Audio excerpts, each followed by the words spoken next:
Ladies and gentlemen, welcome back to Driven Wyld. Today we are talking about the de minimis safe harbor rule. As people in business for themselves, we have the opportunity to reduce our taxable income by deducting our business property. One of those ways is the de minimis safe harbor rule. I have mentioned it here and there, but I think it's about time we went into detail on how it works. So in this video, we are talking about everything you must know about the de minimis safe harbor rule, what this does and does not account for, and everything in between. But before we do that, let's go over a quick disclaimer. The content of this video does not contain, is never intended to be, legal, business, financial, tax, or health advice of any kind. This video is for entertainment purposes only. It is advised that you conduct your own research and consult qualified professionals before applying anything you find online. Also, thank you to GigTax for verifying this information and making this video possible. What is de minimis safe harbor? The de minimis safe harbor is an annual tax election that business owners and real estate investors can make when they file their tax returns. The election allows you to automatically expense any item under $2,500 on your invoice. If you have an applicable financial statement, you may use this safe harbor to deduct amounts paid for tangible property up to $5,000 per invoice or item substantiated by an invoice. If you buy 2 computers for your business at $2,000 each, the total cost is $4,000 as shown on your invoice. By using the de minimis safe harbor rule, she can deduct the entire $4,000 expense in a single year, provided that the requirements to use safe harbor are satisfied. This category does not include components acquired as part of a unit of property, such as if the original engine in an automobile, any item with economic useful life of 12 months or less must be deducted under the de minimis safe harbor if the cost is within the de minimis limit. For us, let's say we got a new transmission or a new set of brakes, that would not be covered under this rule. That said, you are able to use the expense towards a write-off that if you are using the actual expense method as opposed to the standard deduction. You can use the de minimis safe harbor to deduct the cost of the property you don't use 100% of the time for business. Your deduction is limited to the dollar amount of your business use percentage, which for us will almost always apply. Almost all of the tools we use as gig workers have some sort of personal use involved. In terms of equipment, that would fall under this category.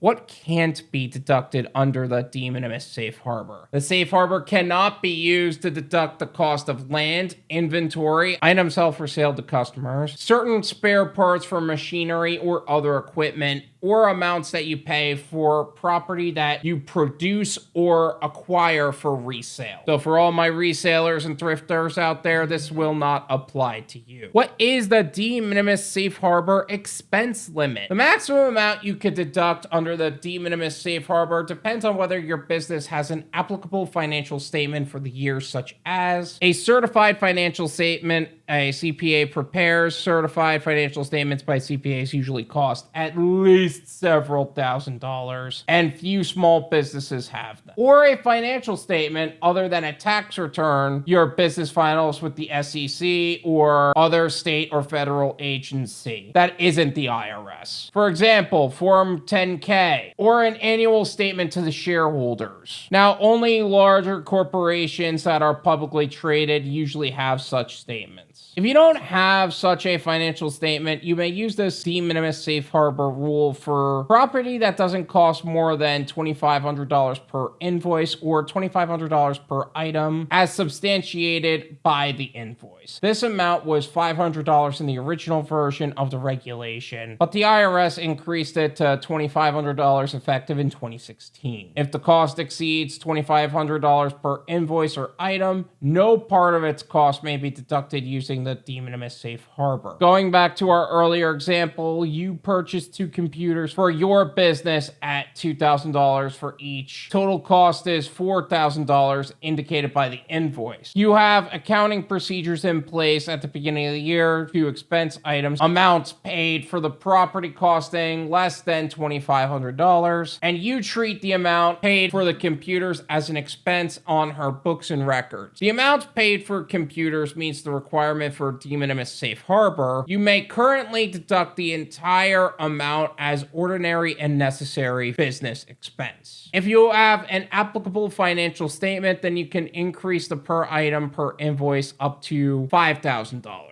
How to determine the cost of an item. In determining whether the cost of an item exceeds $2,500 or $5,000 threshold, you must include all additional costs that are on the same invoice with tangible property. For example, delivery and or installation fees. Also, you can't break it into separate components that you would normally buy as a single unit. Let's say that you buy a desk for your office for $3,000, right? She tells the store to bill her $250 for each of the 4 desk drawers and $2,000 for the rest of the desk. But the desk is usually including the drawers as a part of a single unit. The IRS adds the cost of each component to determine the actual cost as $3,000. The desk does not qualify for the de minimis safe harbor rule. Qualifying for the de minimis safe harbor. To qualify for this de minimis expensing safe harbor, a taxpayer must establish before the first day of the tax year, January 1 for calendar year taxpayers, an accounting procedure requiring it to expense amounts paid for property either costing less than a certain dollar amount and or with an economic useful life of 12 months or less, and actually treat such amounts as currently deductible expenses on its books and records.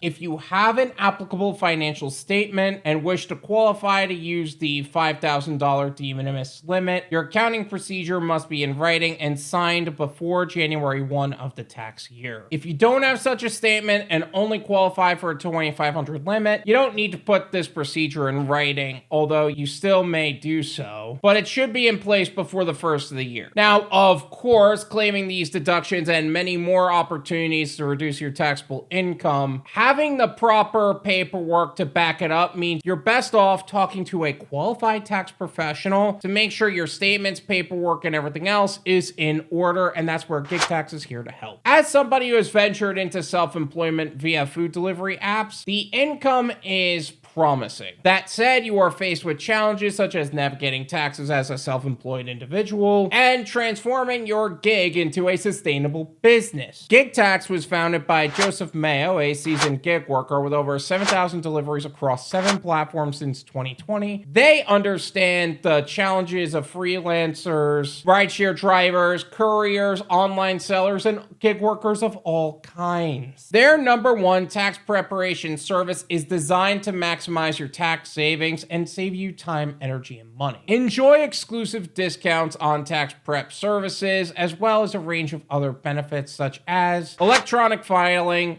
strategy sessions, year-round direct access to tax pros and financial partners, their client app and portal, tax planning services, and quarterly tax reviews. All absolutely free and incredibly valued benefits when filing with GigTax. Book your free strategy session today at gigtax.com/drivenwyld and enter the code WILD to access your special offering. Let GigTax simplify, educate, and support you on your tax journey, whether you're a gig worker making some extra money or becoming a successful entrepreneur leading an incredible lifestyle. Visit GigTax using the link in the description and get started with saving the money you make, as well as making even more along the way. Thank you so much for watching. I really appreciate it. As always, make sure to hit the like button, subscribe if you're new, and I'll see you guys next time.